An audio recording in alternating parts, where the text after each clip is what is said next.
Es curioso cómo $80 pueden cambiarte la vida. No de la manera que uno pensaría. No por ganarte la lotería ni por hacer una inversión con suerte. No, $80 fue el precio de mi libertad, aunque en ese momento no lo sabía.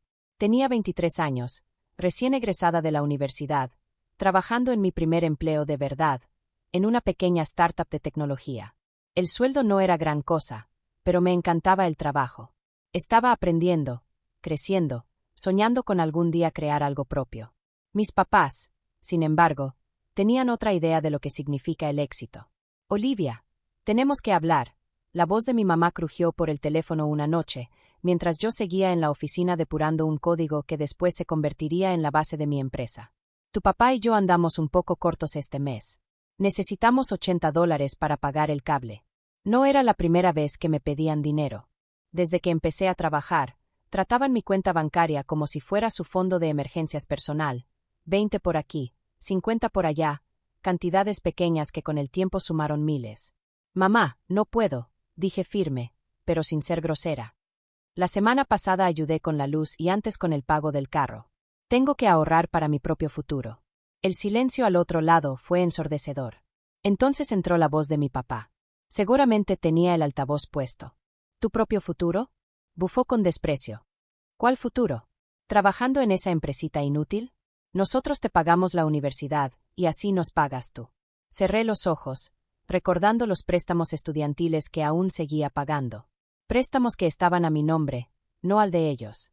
Papá, yo pagué la universidad. Todavía la estoy pagando. Después de todo lo que hicimos por ti, se metió mi mamá, elevando la voz. Te dimos casa, te criamos, y ahora ni siquiera nos ayudas con $80. ¿Qué clase de hija eres? Algo dentro de mí se rompió. Años de culpa, manipulación y desgaste económico se cristalizaron en un instante de claridad. Soy una hija que necesita ponerse de pie por sí misma, respondí, con una voz más firme de lo que me sentía por dentro. Y ustedes son padres que también deberían hacerlo. ¿Cómo te atreves? Tronó mi papá. Si no mandas ese dinero ahora mismo, para nosotros estás muerta. Muerta, ¿me oyes? Apreté el teléfono, sintiendo las lágrimas queriendo salir. Te escucho, papá. Te escucho claro, por primera vez. Entonces decide, añadió mi mamá con voz fría. Tu familia o tu preciado dinero. Respiré hondo, pensando en el código que tenía en la pantalla, en mis sueños y en el futuro que quería construir. Elijo mi futuro, dije en voz baja. Entonces ya no eres nuestra hija, escupió mi papá. No vuelvas a buscarnos. La línea se cortó. Esa noche me quedé hasta tarde en la oficina, vertiendo mi dolor en el trabajo. El código que escribí entre lágrimas después se convertiría en el algoritmo central del primer producto de mi empresa. Pero en ese momento, lo único que sabía era que había perdido a mi familia por $80. Los meses siguientes fueron una mezcla de trabajo y soledad. Mis papás cumplieron su amenaza, bloquearon mi número, regresaron mis cartas sin abrir y le dijeron a toda la familia que estaba muerta para ellos. Mis primos, tíos y tías, que siempre habían elogiado mis logros académicos y laborales, empezaron a tratarme como si fuera una extraña. Pero algo inesperado pasó. Sin ese constante drenaje de recursos y energía emocional, empecé a prosperar. Los pocos ahorros que logré juntar se convirtieron en mi capital inicial. Las horas extra que antes gastaba resolviendo emergencias financieras de mis papás ahora las dedicaba a desarrollar mi software. Mi empresa lo notó. 6 meses después de aquella llamada, mi jefe me citó en su oficina. Olivia, el algoritmo que desarrollaste es revolucionario. Queremos que sea la pieza central de nuestra nueva línea de productos, y queremos que tú lideres el proyecto. Me volqué en el trabajo. Cada invitación familiar rechazada se transformó en una hora extra de programación. Cada fiesta o feriado que pasé sola se convirtió en una nueva funcionalidad. El dolor de ser desheredada alimentó mi determinación por triunfar. 1 año después tuve que tomar una decisión. La compañía quería comprar mi algoritmo por una suma enorme. Más dinero del que había visto en mi vida, suficiente para pagar mis préstamos estudiantiles, y todavía quedarme con mucho. Pero algo dentro de mí me dijo que no lo vendiera. Ya no era solo código. Era mi boleto a la independencia. En lugar de venderlo, propuse algo arriesgado. Fundar mi propia empresa con mi algoritmo como base y asociarnos con ellos. Para mi sorpresa, aceptaron. Más aún, invirtieron en mí. Así nació Olive, en una pequeña oficina con 3 empleados, yo, un programador junior al que había asesorado, y un representante de ventas que creyó en mi visión. Trabajamos horas imposibles, vivimos a café y determinación, y pusimos todo de nosotros para hacerlo funcionar. El primer año fue brutal. Perdí la cuenta de cuántas veces estuve a punto de rendirme, de cuántas noches lloré preguntándome si mis papás tenían razón sobre mí. Pero cada mañana me levantaba y volvía a intentarlo. Luego llegó nuestro primer gran cliente, luego otro y otro. Al final del segundo año, ya éramos 20 empleados. Para el tercero, tuvimos que mudarnos a una oficina más grande. Nuestro software estaba logrando cosas que nadie más en la industria había imaginado, resolviendo problemas que otros ni siquiera habían notado. Yo seguía enterándome de mi familia por LinkedIn y por las pocas actualizaciones que me daban los pocos parientes que aún me hablaban. Supe que mi papá había sido ascendido a gerente intermedio en su empresa. Mi mamá seguía trabajando medio tiempo en la biblioteca del barrio. Vivían en la misma casa, seguían quejándose de dinero y seguían contándole a todo el mundo sobre su hija desagradecida que los había abandonado. Lo que no sabían era que aquella pequeña startup que despreciaron estaba a punto de convertirse en una de las empresas tecnológicas de más rápido crecimiento en el país. Lo que no sabían era que su hija inútil estaba al borde de algo extraordinario. Pero pronto lo descubrirían.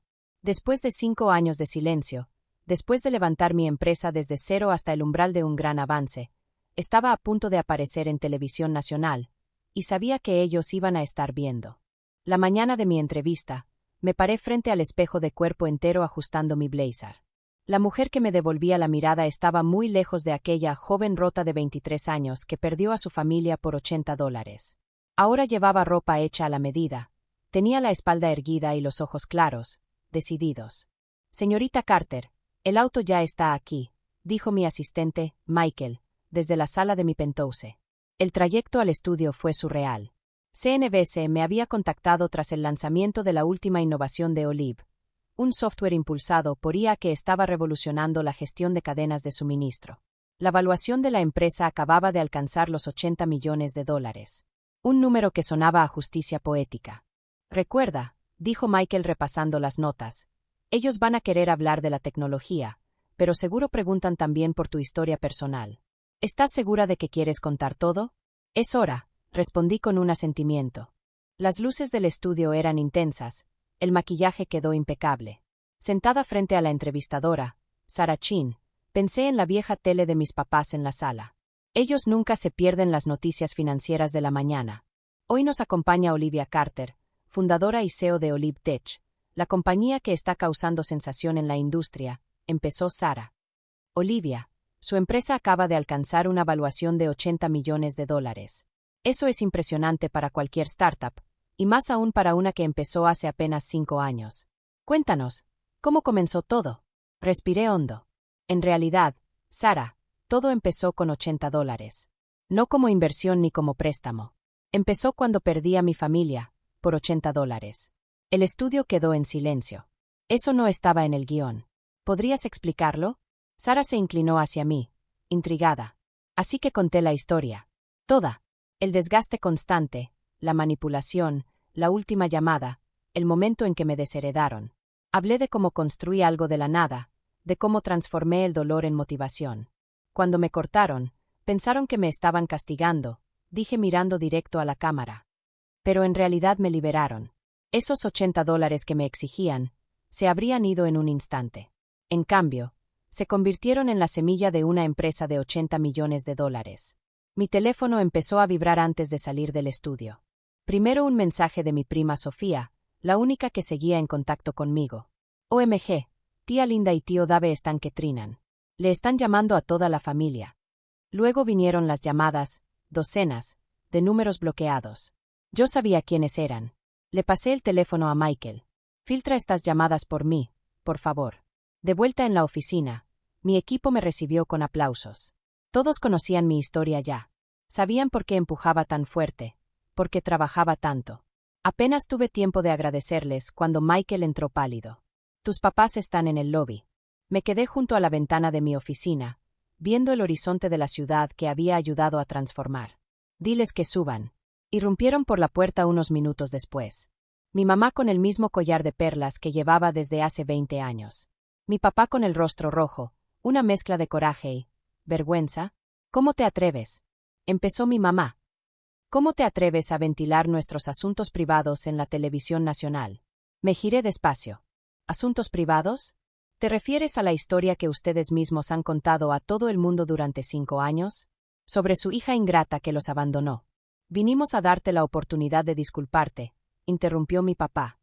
De arreglar las cosas. Solté una risa suave. ¿Arreglar las cosas? ¿Ahora que valgo algo para ustedes?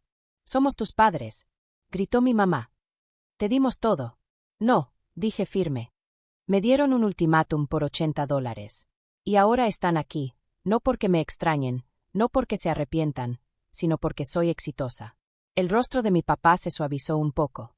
Princesa, dejemos esto atrás. Somos familia. Deberíamos estar celebrando tu éxito juntos. ¿Mi éxito? Caminé hasta mi escritorio y saqué un sobre viejo. ¿Te refieres al éxito que dijiste que nunca tendría? ¿A los sueños que llamaste inútiles? Deslicé el sobre por el escritorio. Aquí tienen sus $80 con 5 años de intereses. Se quedaron viendo el cheque, con una mezcla de sorpresa y vergüenza. No queremos tu dinero, susurró mi mamá. Queremos recuperar a nuestra hija. La hija que tenían ya no existe, respondí. Ustedes la mataron la noche en que eligieron $80 sobre ella. La mujer que tienen enfrente se construyó sola, con las cenizas de su rechazo. Por favor, la voz de mi papá se quebró. Cometimos un error. Sí, lo hicieron, asentí. Y fue lo mejor que pudieron haber hecho por mí, porque me enseñaron exactamente cuánto valgo. Y créanme, valgo mucho más que $80. Presioné el botón del intercomunicador. Michael, por favor acompaña a mis invitados a la salida. Olivia, espera, gritó mi mamá mientras seguridad se acercaba. ¿Y la familia? Preguntó mi madre. La miré por última vez a los ojos. La familia no te descarta por $80. La familia no regresa solo cuando vales millones. Lo que me enseñaron esa noche no tuvo que ver con el dinero, sino con el valor. Mi valor. Y eso jamás volveré a permitir que alguien lo ponga en descuento. Cuando se fueron, me quedé sentada en mi oficina viendo cómo el sol se ocultaba sobre la ciudad. Mi teléfono no dejaba de vibrar con mensajes de parientes que me habían dado la espalda y ahora querían reconectarse. Lo apagué. Sobre mi escritorio había un billete enmarcado, el primer $1 que AliveTech ganó. A su lado coloqué el cheque sin cobrar que había escrito para mis papás. 2 pedazos de papel, 2 tipos de valor muy distintos. Esa noche, al caminar por mi penthouse vacío, no me sentí sola. Me sentí libre. Los $80 que me costaron a mi familia me habían dado algo mucho más valioso. Me habían dado a mí misma. Mi empresa siguió creciendo, expandiéndose hasta llegar a mercados internacionales. La valuación rebasó con creces aquellos primeros $80 millones. Pero nunca olvidé la lección de esos $80 iniciales. A veces, las mayores ganancias vienen de lo que decides no entregar. Mis padres nunca cobraron el cheque. Lo último que supe es que se mudaron a una casa más pequeña y seguían batallando con las cuentas. A veces me pregunto si alguna vez entendieron que el verdadero costo de esos $80 no fue financiero, fue la relación que tiraron por la borda. Pero no me detengo a pensar en eso. Prefiero concentrarme en construir algo que valga la pena. Cada trimestre, AliveTech dona miles de dólares a organizaciones que ayudan a jóvenes emprendedores a liberarse del abuso financiero. Cada año financiamos becas para estudiantes a quienes sus familias les han cerrado las puertas. Porque la mejor venganza no es vengarse, es ayudar a otros a levantarse. Y a veces, la cantidad de dinero más pequeña puede provocar el cambio más grande en tu vida. Todo lo que se necesita es el valor de decir no y la fuerza para enfrentar las consecuencias. En mi caso, bastaron $80 para descubrir que valía millones, no en dinero, sino en amor propio. Y eso no hay nadie que me lo pueda quitar.